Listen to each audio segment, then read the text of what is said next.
Nag-react nga si Direk Daryl Yap sa naging pahayag ni It's Showtime Vice Ganda kamakailan lamang sa It's Showtime. Kung saan sinabi ni Direk Daryl Yap na grabe naman It's Showtime. Sino yung kausap nung Christine? Stop ba ng Showtime yan? Librarian o cashier na hinihinga ng promissory note? Direk Daryl Yap said, he also said that the show is really hard in treating people. Well, hindi naman lingid sa karamihan na nag-viral nga sa social media ang episode ng Especially For You kung saan ay si Axel nga ang napili ng searcher na si Christine at dahil nga sa beso-beso or paghalik nitong si Axel kay Christine ay nag-call out nga sila Vice Ganda na wag daw ngang gawin yon at actually sinabi pa ni Vice na pwede siyang kasuhan ni Christine. Pero dahil nga sa TikTok ni Christine na sinabi niyang wala naman daw siyang off na naramdaman, nabawi nga ni Vice Ganda na mag-sorry dito kay Axel. But anyway, nakausap din pala ng Showtime ang dalawa at ayon kay Vice, inamin talaga ni Christine na na-off siya or hindi siya komportable sa ginawa ni Axel. Base na dahilan kung bakit hindi na nga itinuloy pa ni Vice Ganda ang kanyang pagsusorry. Kung saan itunwit niya ito dahil nga ito ang nais ng mga netizen.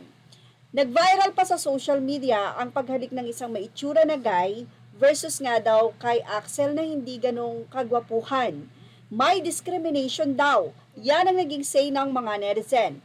Kapag ka pogi, okay lang. Kapag ka hindi kagwapuhan, hindi okay. Paliwanag naman ni Vice Ganda, dapat nilang i-call out lalong-lalo na doon sa nakita nila na dapat lang daw ay pansinin. Samantala, narito naman ang naging reaksyon ng mga netizen. Samantala, nirepost din ni Direk Daryl Yap ang sinabi nga nitong si Christine na di umano ay pinagmukha pang sinungaling itong si Christine ng It's Showtime dahil sa statement ni Vice Ganda. Kaya naman, pati si Direk Daryl Yap ay napareact na. Samantala, narito naman ang naging say ng ilang netizen. Ayon sa kanila, for me, kahit ako ang nandoon, magugulat sa ginawa ng guy.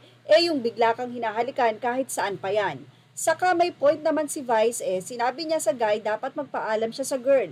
Kayo ba naman ang babae, papayag ba kayong basta-basta halikan ng isang lalaki ngayon lang nila nakilala?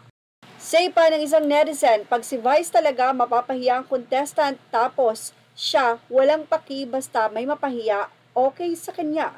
Ito pa ang naging say ng ilang netizen sa nasabi nga pong viral na issue na ito. Ang issue kasi dyan, doon sa may itsura, okay lang bumeso. Pero pag doon sa hindi kagwapuhan, madedemanda dahil bumeso, yun ang pinagmulan niyan. Hindi kawalan ang pagsusori kung meron man dapat ipagsorry.